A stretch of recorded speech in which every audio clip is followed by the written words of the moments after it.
Welcome back to my channel চুমকির সংসার। তো আজকে রাত্রিবেলার জন্য আমি এগ বিরিয়ানি করব। এগ বিরিয়ানি করার জন্য এখানে এগ আর আলু আমি সেদ্ধ করে নিয়েছি। এখানে আমি 3টে এগ নিয়েছি, তো এই আলু নিয়েছি 4টে টুকরো। এই দিয়ে আমি আজকে বিরিয়ানি করব। তো বিরিয়ানিটা আমি শুরু করছি। আর এই বিরিয়ানি করার জন্য আমি একটা মশলা করে নেব, যার জন্য আমি এখানে পেঁয়াজ, কাঁচা লঙ্কা আর টমেটো নিয়ে নিয়েছি। আর এগুলো এখন আমি পেস্ট করে নেব। আজকে একদম ঘরোয়া পদ্ধতিতে বিরিয়ানিটা করব, মানে পেঁয়াজে বেরেস্তা টেরেস্তা সেরকম কিছুই করব না, একদম নর্মালভাবে করব। তো এটা করে দেখো তোমরা, সত্যি খুব ভালো লাগে খেতে, চটজলদিও হয়ে যায় আর খেতেও খুব ভালো লাগে। ভাতটা আমি আলাদা করে সসপ্যানের মধ্যে করে নিয়েছি। এবার খালি এই ডিমের এই গ্রেভিটা করব, তারপরে এর সাথে চাল মিশিয়ে দেব। কড়াইয়ের মধ্যে আমি সর্ষের তেল দিয়ে দিয়েছি। এবার আমি এর মধ্যে নুন আর হলুদ দিয়ে দেবো এই সর্ষের তেলের মধ্যে, দিয়ে ডিম আর আলুটা ভেজে তুলব। তাহলে ডিম আর আলুর কালারটাও বেশ ভালো আসবে। তো এখানে নুন দিয়ে দিলাম আমি, আর সাথে একটু হলুদও দিয়ে দিলাম।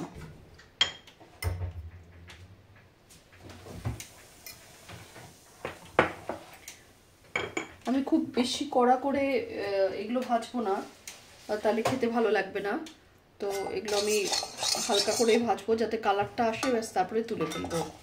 আর এই ডিমগুলো না একটা চাকুর সাহায্যে আমি একটু গাটা কেটে নিয়েছি যাতে মশলাগুলো ভালো করে ঢোকে। তো আগে আমি ডিমগুলো দিয়ে দিচ্ছি।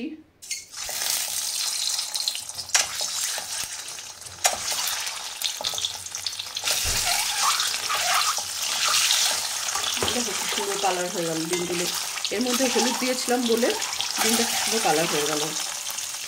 অনেকে ডিমের মধ্যে ওই নুন হলুদ মাখিয়ে নিয়ে করে, তো আমার মনে হয় এটা করলেই বেশি ভালো লাগে।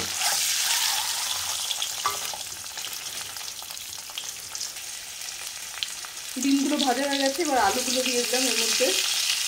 দেখো ডিমগুলো কি সুন্দর হয়েছে।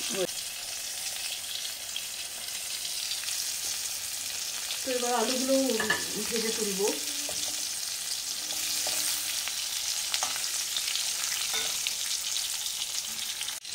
তো আলুগুলো এখনো ভাজা চলছে।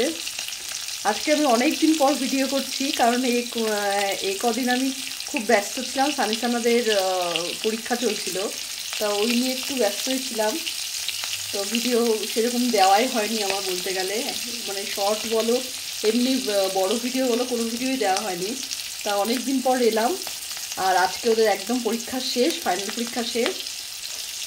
তো আজকে ভাবলাম আমরা একটু ভালো কিছু খাই, তো তার জন্য ভাবলাম যে বাড়ির যা আছে তাই দিয়েই করি। তা কী করবো করতে করতে ভাবলাম যে না, হাঁসের ডিম আছে বাড়িতে, তো হাঁসের ডিম দিয়ে বিরিয়ানি করা যাক।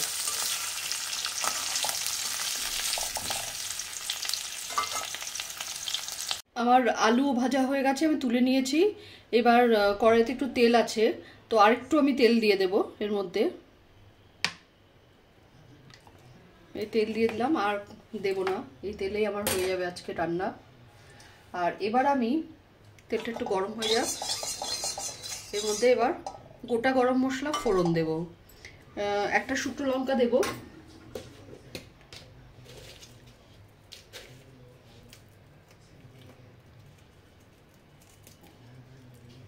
একটা শুকনো লঙ্কা দিয়ে দিলাম।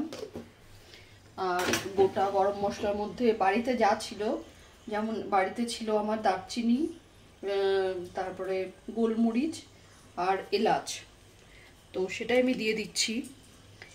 এলাচগুলো একটু ফাটিয়ে নিয়েছি।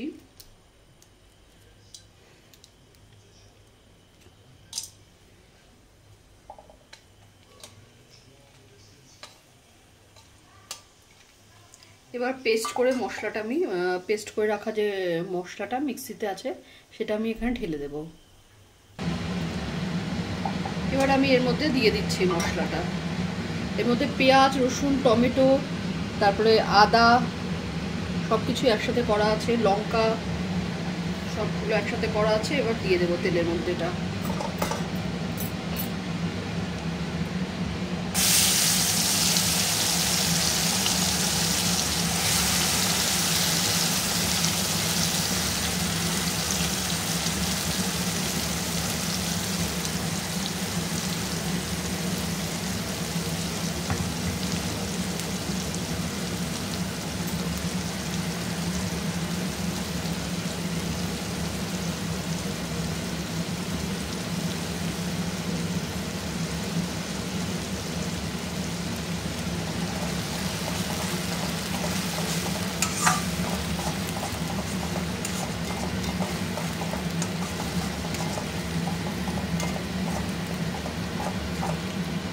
এবার মশলাটা দিয়েছি, এর মধ্যে নুন হলুদ দিয়ে দেব। নুনটা আমি একটু বেশি দেব, কারণ এর মধ্যে বিরিয়ানির চালটা পড়বে, তো তার জন্য নুন বেশ 1 চামচ মতো দিলাম আমি। এবার হলুদটা দিয়ে দেবো এর মধ্যে।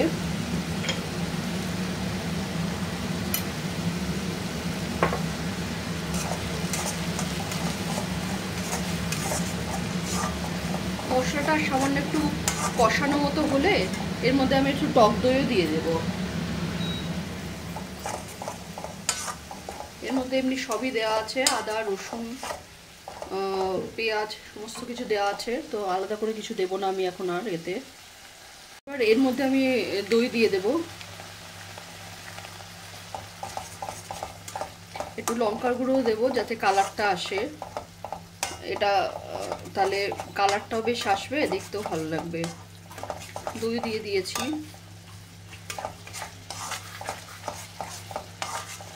এবার কিছুই না, কষাবো।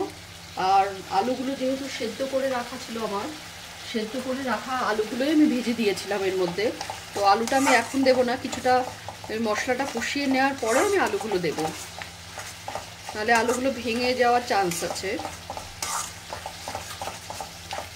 এবার এর মধ্যে একটু লঙ্কার গুঁড়ো দিয়ে দেবো। আমি আজকে জিরে ধনে এগুলো কিছুই ইউজ করব না এটাতে, কারণ এর মধ্যে বিরিয়ানি মশলা যেহেতু দেব, তো তার জন্য আমি এর মধ্যে জিরে ধনে কিছুই দিচ্ছি না। এটা দিলাম জাস্ট কালারটা আসবে।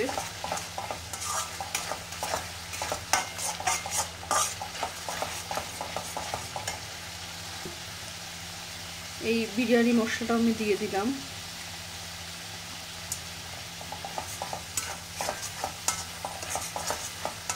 এরপরে যখন এখানে ভাতটা দেব তখনও দেব বিরিয়ানি মশলা, তো তার জন্য এখন আমি অল্প পরিমাণেই দিলাম। এবার এটাকে একটু ঢেকে দেব, নিজের মতন করে হতে থাক, আমি একটু ঢেকে দিলাম, দিয়ে গ্যাসটা কমিয়ে দিচ্ছি। মশলাটা কষানো হয়েছে, এবার আমি এর মধ্যে একটু জল দিয়ে দেব।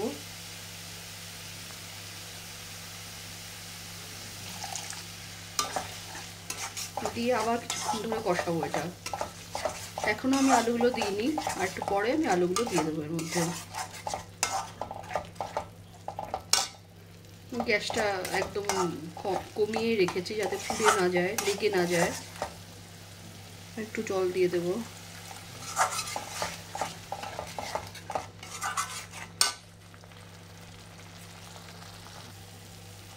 মশলাটা আমার কষানো হয়ে গেছে, এবার আমি এর মধ্যে আলুগুলো দিয়ে দিচ্ছি। আলুগুলো একটু বড় বড় করেই আমি সেদ্ধ করে নিয়েছি। এই আলু দিয়ে দিলাম। এবার আবার একটু ঢাকা দিয়ে দেব।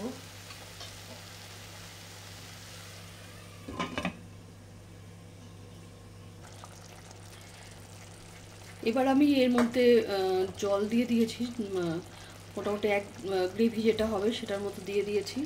এবার আমি এর মধ্যে রাইসগুলো দিয়ে দিচ্ছি। রাইসটা তো আগেই করে রেখেছি, তোমাদের বললাম। রাইসগুলো দিয়ে তারপরে ডিমটা বসিয়ে দেব।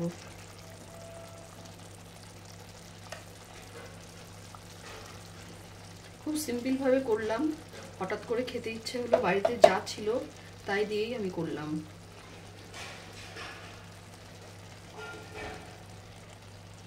এবার এর মধ্যে একটু বিরিয়ানি মশলা আমি দিয়ে দেব।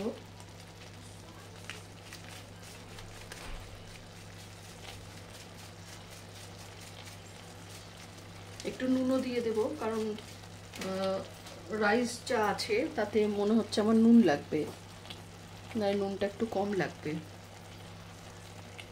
নুন দিয়ে দিলাম। এবার বাকি রাইসটা দেব, দিয়ে তার উপরে এবার ডিম বসিয়ে দেব। ডিমগুলো দিয়ে দিয়েছি। এবার আবার একটু বিরিয়ানি মশলা দিয়ে দিলাম।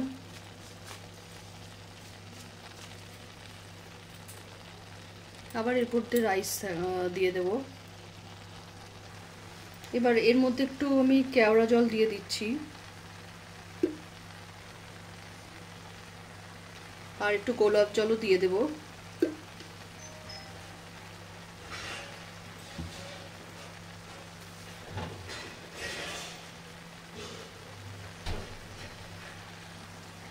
গোলাপ জলও দিয়ে দিলাম।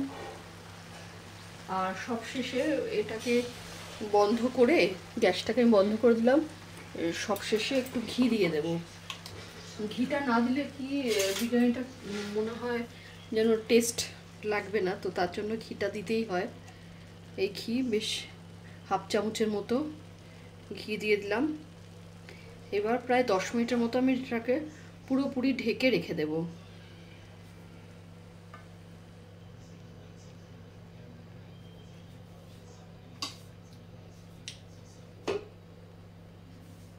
ঘিটাও মেল্ট হয়ে যাবে ওর মধ্যে। এই ঢাকা দিয়ে দিলাম। 10 মিনিট মতো এইভাবে রেখে দেবো, দিয়ে তারপরে গরম গরম আমরা খেয়ে নেব। এবার বিরিয়ানিটা আমি বেড়ে নিচ্ছি। দেখো ঠিক যেমন ছিল এইভাবে রেখে দিয়েছিলাম। দেখো ঘিটাও পুরো মেল্ট হয়ে গেছে। এবার আমি এটা গরম গরম থালার মধ্যে তুলে নিচ্ছি।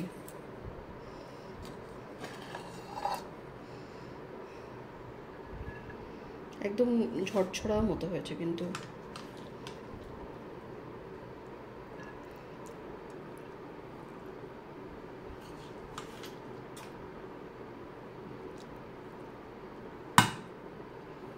আলুগুলো তুলে নিচ্ছি।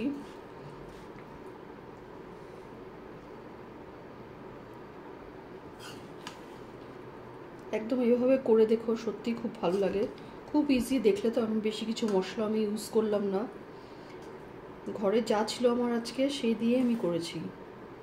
তো এইভাবে করে দেখতে পারো তোমরা, বেশ লাগে খেতে। এই নিয়ে নিয়েছি। আর এখানে বিরিয়ানির সাথে খাওয়ার জন্য এমনিতে আমাদের এগ বিরিয়ানি থাকলে কিছুই লাগে না, তো আমি এখানে একটু পেঁয়াজ, কাঁচা লঙ্কা আর একটু ধনেপাতা নিয়ে নিয়েছি বিরিয়ানির সাথে খাওয়ার জন্য। তো এবার আমরা খাওয়া দাওয়া শুরু করে দেব। আর আজকের ব্লগটা আমি এখানেই শেষ করছি। যদি ভালো লেগে থাকে তাহলে অবশ্যই লাইক, সাবস্ক্রাইব এবং কমেন্ট করবে। আর এখন একটা ভালো মুভি বা ওয়েব সিরিজ দেখবো, সাথে আমরা এই বিরিয়ানিটা এনজয় করব। চলো আজকের মতো তাহলে এখানে ভিডিওটা আমি শেষ করলাম।